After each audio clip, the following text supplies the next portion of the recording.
Okay, should the British and Irish Lions tour Argentina? Now, this question has been gaining some traction in recent years, even before the recent Lions tour to Australia. It's been gaining some momentum in rugby in rugby fandom and in the rugby sports media as well. In the sports media, especially in rugby union journalists, it's been gaining some traction. There's a lot of articles online. There's a lot of discussion on social media, in fan forums. Should the British and Irish Lions tour Argentina? Is it time that Argentina gets a Lions tour? Now, the Argentinians have played multiple tests against the Lions in one-off warm-up tests for Lions tours. Most recently, this summer in Dublin, they won 28 points to 24 over the Lions before the Lions went to Australia. Now, I would think at this point, with how Argentina are playing, the fact they've now beaten the All Blacks in New Zealand, they've beaten the Springboks in South Africa, and they regularly now beat the Australians both home and away, the Aussies. I would think that they are now competitive enough, and they've been competitive enough for long enough. They've got the talent now. All their players are fully professional now.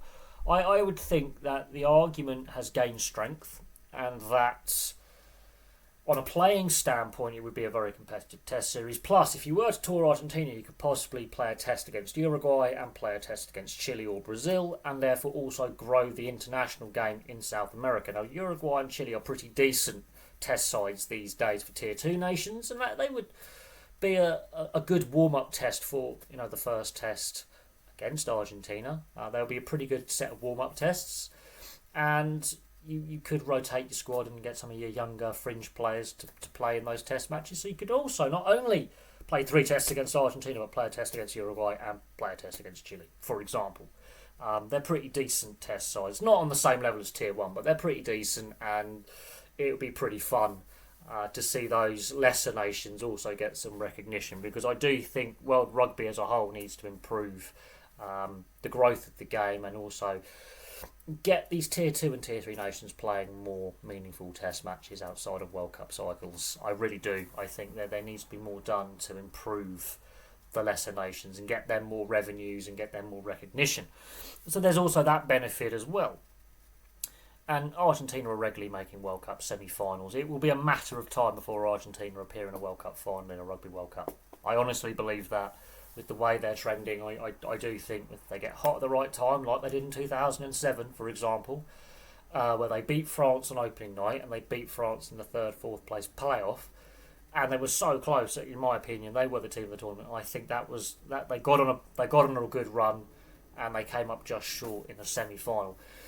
I think Argentina have that ability to just wake up, turn it on, and go on a run at the right time. However, I will say this, there are some key areas where I think there are still some stumbling blocks for a Lions test tour to Argentina.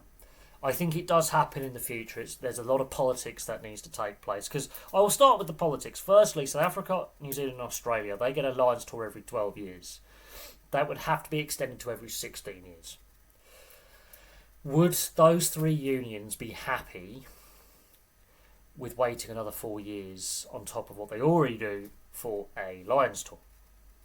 Would they be happy with that because of the amount of revenues that now come with it? We've just seen what's been released in regards to the financial figures for what the Lions tour did recently in Australia. It paid off all of Rugby Australia's debt. Now, that doesn't mean Rugby Australia will do things properly financially in the future, because there's a reason why Rugby Australia got into so much debt. But it helped Rugby Australia massively financially out of a massive black hole that they got themselves in. Doesn't mean they fixed all their structural issues, but it helped them. It makes a lot of money. Would those 3 unions be happy to wait an extra 4 years on a cycle to get a Lions tour because Argentina gets one? Bearing in mind it took a long time for the Tri-Nations to expand from just South Africa, New Zealand and Australia to admit Argentina to their special little club in the Southern Hemisphere. You could also argue the same with Italy being admitted to the Six Nations. It took a long time and possibly a decade too long when a lot of the best Italian players at that point had retired, and so it hurt the Italian test side for a while. So there was a little bit of gatekeeping by the big 3 down under in the Southern Hemisphere. But now Argentina has beaten all 3 of them, beaten them regularly, and so far now they're not only beating South Africa and New Zealand in Argentina, they're doing it overseas. They're beating the All Blacks in New Zealand. They're beating the Springboks in South Africa. I think on a playing standpoint, Argentina deserve it. But then you've got to look at the infrastructure side of things, and we'll mention the revenues later on. Infrastructure. South America and Argentina is not necessarily known for the best transport infrastructure, or even some of the safest stadiums. Some of their stadiums need a lot of investment, a lot of renewal, and a lot of rebuilding. And look, they've got some fantastic stadiums, some iconic stadiums in Argentina, mostly to do with football, but they have got some iconic stadiums, but they're not on the same standard, safety-wise and modernisation-wise, as you would see in Europe, or even South Africa, New Zealand, Australia, North America. They're not on that same quality standard.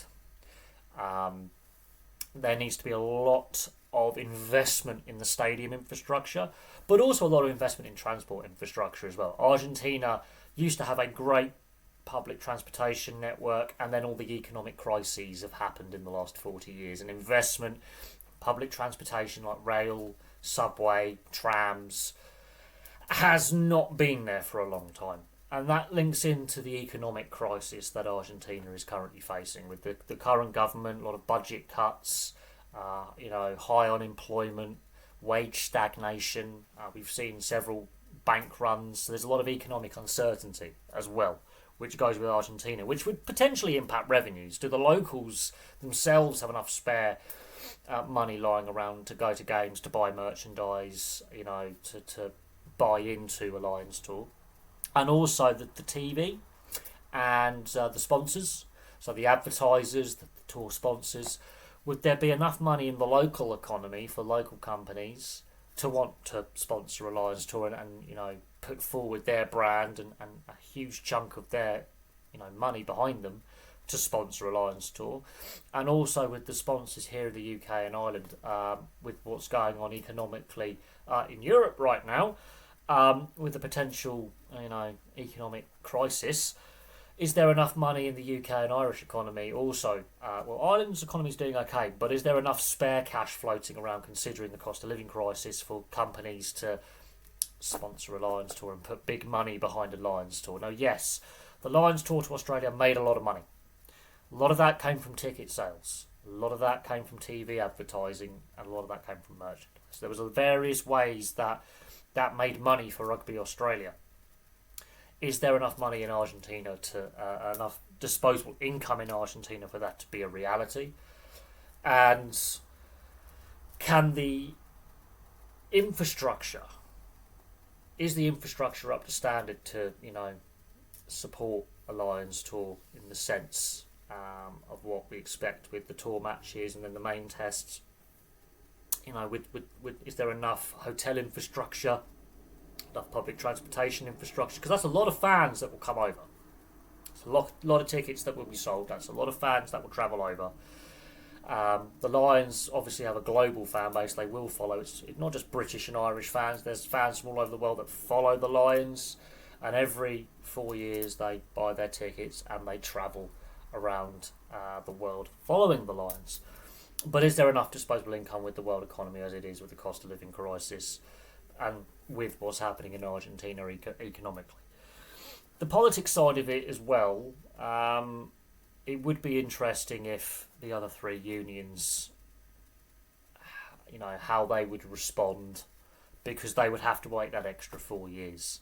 And, they will, make their budgeting according to, the Lions tour makes them a lot of money. And waiting an extra 4 years, you've got to stretch your finances for an extra 4 years in regards to revenues coming in. And yes, World Cups will help in regards to selling merchandise, selling tickets, and selling TV packages to broadcasters with the advertising revenue. But when the Lions come a-calling, that makes South Africa, New Zealand and Australia a lot of money, as we've seen with what's happened with this recent Lions tour. I think it made $20 million Australian dollars, which is about £12 million, something in that range. It basically cleared Rugby Australia's debts that it incurred in recent years, even during the COVID pandemic. So would they be happy with that as well? But anyway, that's enough rambling from me. Should the British, Irish and Lions tour Argentina? As I say, on a playing standpoint, I think it'd be a fun series, test series, and then you could, as I say, play tests in Uruguay and Chile as well as part of the warm-up games for the tour. So you could have 5 tests down there, which would be kind of fun and would help grow the profile of the sport in South America. But is there the infrastructure in place? Will the revenues match the revenues that Australia has just seen? And also the internal rugby union politics with the various unions.